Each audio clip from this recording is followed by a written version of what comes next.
জুবিন গাৰ্গক লৈ যিবিলাকে ৰাজনীতি কৰিব বিচাৰে তেওঁলোকে কিন্তু ধ্বংসহে হ'ব। জ্বলন্ত পুৰা জুই আছিলে জুবিন গাৰ্গ। দুবেলা দুসাঁজ ভাত খুটি খুটি খাওঁ, পলিটিক্স নকৰিবা বন্ধু। জুবিন গাৰ্গৰ ন্যায় বিচাৰি আছো, সদায় চিঞৰি আছো। ওলাই আহিব খোজে পোহৰ জুই কৰা, কিন্তু কথা হ'ল মানে আমি ন্যায়ালয়ৰ ওপৰত সম্পূৰ্ণ আস্থা ৰাখিছো, আমি যাতে ন্যায় পাওঁ।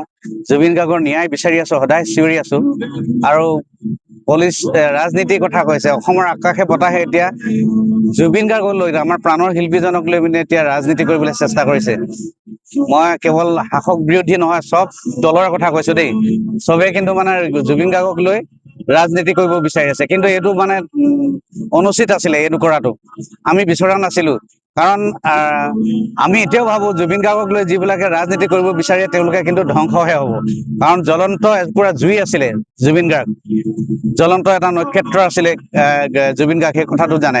আৰু পলিটিক্স ভাল নাপায়, তেওঁ কৈছিলে বহুত দিন আছে, পলিটিক্স নকৰিবা বন্ধু, পলিটিক্স নকৰিবা বন্ধু, জাতিৰ মাটিৰ গান গুণগুণাও, পলিটিক্স নকৰিবা বন্ধু, দুবেলা দুসাঁজ ভাত খুটি খুটি খাওঁ, পলিটিক্স নকৰিবা বন্ধু। এই কথাটো তেওঁ তেতিয়াই কৈ থৈ গৈছে। গতিকে এতিয়া তেওঁৰ নামত পলিটিক্স কৰাটো আমি বিচৰা নাই। আমি তেওঁ সান্নিধ্য পাইছিলো, তেওঁ তেওঁ শিষ্য বুলি কৈছো আমি।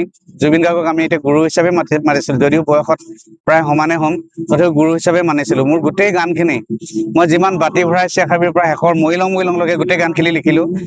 তেখেতে যদি গাই নিদিলে হ'লে গানখিনি, মই বিপিন চাওদাং হ'ব নোৱাৰো।